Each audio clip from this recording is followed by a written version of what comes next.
Somebody once told me the world is gonna roll me. I ain't the sharpest tool in the shed.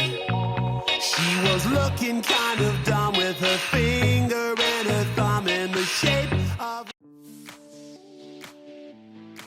Всем привет! Сегодняшний ролик номер 2 будет предназначен уже не для наших бабушек, а для людей, которым будет интересно подробнее узнать о зимней концепции отеля Sensitive Premium Resort and Spa Белек, Анталия. Отдыхали мы здесь с 22 по 29 января. Не самое удачное время не только потому, что на улице полным ходом зима, но и потому, что, как оказалось, именно в эти даты в соседнем отеле проходит ежегодный чемпионат Турции по шахматам среди школьников, и все отели в округе были заселены юными турецкими шахматистами и их семьями, включая и наш. Мы как будто попали в огромный шумный турецкий базар.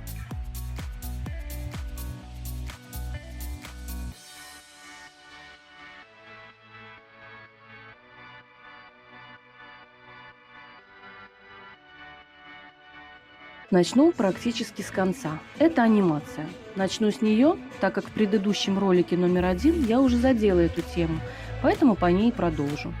Анимация зимой есть, но она исключительно детская и повторяющаяся изо дня в день, как будто под копирку. Для взрослого контингента тут нет анимации, ни конкурсов или дневной программы типа йоги или аэробики, ни вечерней дискотеки. Вечером в главном и единственном зале, то есть холле, после детской анимации иногда играет музыка, иногда даже живая. Примерно с 8 до 9 вечера, час, а иногда даже меньше, детки пляшут и поют под движение аниматоров. Днем в детской комнате они рисуют и репетируют вечернюю анимацию. Порадовало, что девушка-аниматор, несмотря на день сурка, была не вялой и раздражительной, как большинство ее коллег, работающих с детьми в других отелях. Ничего нам не пыталась навязать или продать, просто делала свою работу, относясь к ней со всей трепетностью. Было видно, что она искренне любит детишек и проводит с ними время с удовольствием. Спасибо ей отдельное.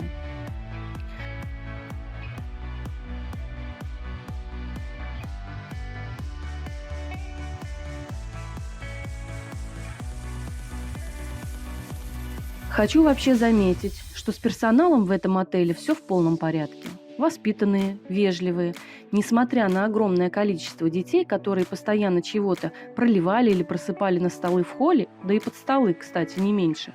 Официанты и уборщики все быстро и молча убирали, не показав ни единой мимической морщинкой свою усталость или неприязнь. Работники единственного бара практически не создавали огромных очередей, несмотря на заполненный отель. Даже за турецким кофе стояло максимум 3-4 человека, так как девушка варила его просто со скоростью света. Большую очередь видела только в отделе с пирожными, но она всегда создавалась какими-то набегами, как будто всем пирожные надо прямо здесь и сейчас, и всем одновременно. Подозреваю, это связано с необычной любовью турецких граждан к очередям.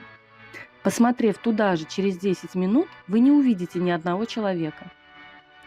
Постепенно продолжу тему питейных и кушательных отделов данного отеля. Бар.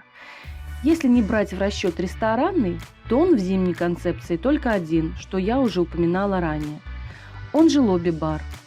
Алкоголь местного турецкого производства. Пиво, ром, виски, джин, раке. Делают незатейливые коктейльчики типа мохито и куба либра. Посуда, в которой все это подают, просто ужасно. Маленькие пластиковые стаканчики 150 мл. В них наливается буквально все, от пива до лимонада. Такой стаканчик очень мягкий, и пока ребенок дойдет от бара до столика, половина его лимонада остается по дороге на полу. То есть можно вообще эти 100 грамм никуда не тащить, а просто пить прямо у стойки. Режим работы бара с 10 утра. Алкоголь по системе «все включено» наливают до 23:00, далее за оплату. В 24:00 в баре, как и в холле, выключали свет, и он закрывался. Вы, конечно, можете сидеть и дальше, никто вас не выгонит, но в полутьме и в полном одиночестве. Далее скажу, что в лобби помимо бара есть еще и отдел с пирожными, который, естественно, работает по определенному расписанию. Я не особый любитель сладкого, но на вид они были точно такими же, как и в ресторане, на обед и на ужин. Поэтому не вижу особой необходимости в такой отдельной лавке. Хотя детям, может, это и будет небольшой изюминкой скучного времяпровождения. Да, для меня это отдельная тема разговора. Плавно после описания бара, само собой, хочется перейти к для кого-то не самой важной теме. А куда же бежать после выпитого пива? Но поверьте, это очень важная тема. Исходя из опыта, может стать даже больной темой для разговора. Никогда раньше не заостряла на этом внимание, но после посещения отеля «Аланг Сафира» в Алании, в котором в сезон при наполняемости отеля примерно 2500 человек, работал единственный туалет с 2 унитазами, простите за подробности, который еще и находился метров в 200 от бара, куда сначала бежишь 5 минут, потом еще стоишь в очереди 15, и учитывая, что в баре тоже нужно было отстоять столько же времени, проще было привезти алкоголь с собой из дома и пить его в номере. Теперь для меня наличие и состояние туалетов – самое настоящее лицо отеля. И очень сильно его оценка зависит именно от этой темы. Так вот, в Сентити проблем с туалетами нет. Благодаря тому, что отель очень компактный, санузел находится от бара на расстоянии, как говорится, вытянутой руки. Если вдруг там идет уборка, можно спуститься вниз, в санузел, который находится у ресторана. Лестница на нижний этаж находится там же, рядом с туалетом, поэтому это не займет и 2 минут. В санузлах, к слову, убираются очень часто, благодаря чему там всегда чисто, натертые до блеска зеркала, полные дозаторы с мылом, наличие туалетной бумаги и автоматические ароматизаторы воздуха. В общем, лицо у данного отеля прекрасно.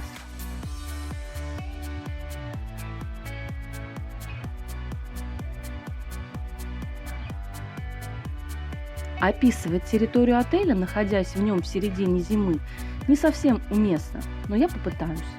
В зимней концепции вся территория сводится к перемещению вас из номера до ресторана и вечерним посиделкам в лобби. У ресторана есть комната с игровыми автоматами и бильярдом. Все это, разумеется, платно.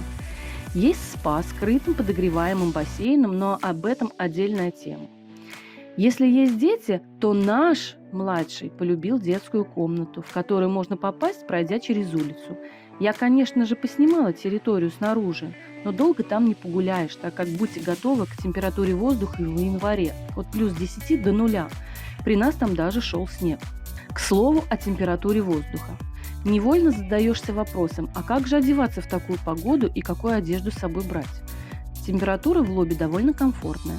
Отопление справляется, но не душно, примерно плюс 22-24 градуса. Самая подходящая одежда – это средней толщины спортивный костюм или джинсы с футболкой с длинным рукавом, и с собой обязательно взять олимпийку или флисовую рубашку. Она понадобится, если вы расположитесь рядом с выходами на улицу, а выходы открываются постоянно, особенно в вечернее время, так как в помещении курить запрещено.